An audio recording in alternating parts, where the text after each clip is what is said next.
Auschwitz has a special significance and importance for you. That's right. Two members of my own family, Wojtek Heydel and Professor Adam Heydel, were both murdered at Auschwitz. They were Polish Catholics, but in the first 2 years of Auschwitz being operational, it was primarily Polish political prisoners who were there. They were imprisoned for their anti-Nazi activities. They were actually ethnic Germans. Coming for 300 years ago, the family came to Poland, and I'm quite proud that they were offered safe passage out of Poland, being ethnic Germans, and they refused, saying we have nothing in common with the German people, and because of that they were sent to the death by firing squad, as Cameron was just saying, against that infamous death wall.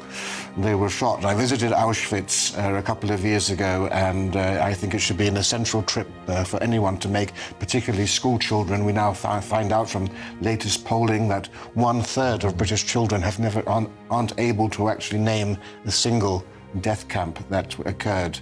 That's why these events are so important. You've just said, of course, there are only 50 survivors attending today. There were 300 10 years ago. So it's now up to us all to take up their mantle and make sure that the horrors of this atrocity, we must remember, Auschwitz alone was the site of the single largest mass murder on any single spot of land in human history. 960,000 Jews, 865,000 of which were gassed immediately upon arrival. 75,000 non-Jewish Poles, 20,000 Romani and Gypsies, 15,000 Soviet prisoners, and 15,000 other people, homosexuals, the mentally and physically disabled, and others. It's important that the worst atrocity in human history is not just forgotten, but also is not rewritten. I think that's just as important.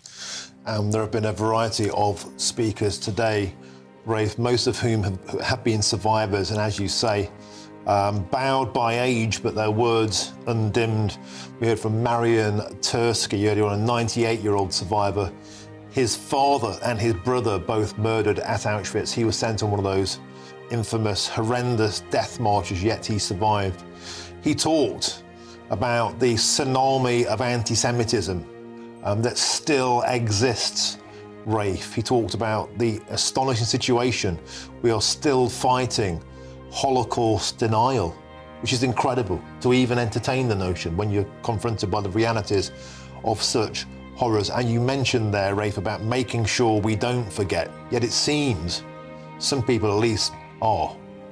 Every Remembrance Sunday, every Holocaust Memorial Day, we all say, never forget, and this must never happen again. And I'm afraid far too few people have forgotten. And of course, we now see in this country, 6.7 million people hold anti-Semitic views, according to the latest polling. That's 12% of the population of this country have anti-Semitic views. Just as shockingly, almost half of the world's population, 46%, 2.2 billion, now have anti-Semitic views. That has doubled within the space of 10 years.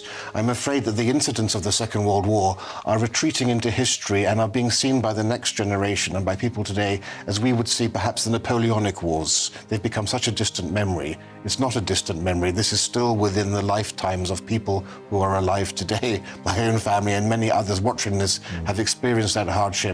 And it's so easy. People in 1940 could never have imagined those horrors would occur in a million years. For them, that was the modern civilized age. We must ensure that in our modern civilized age, we don't descend down that same dark path.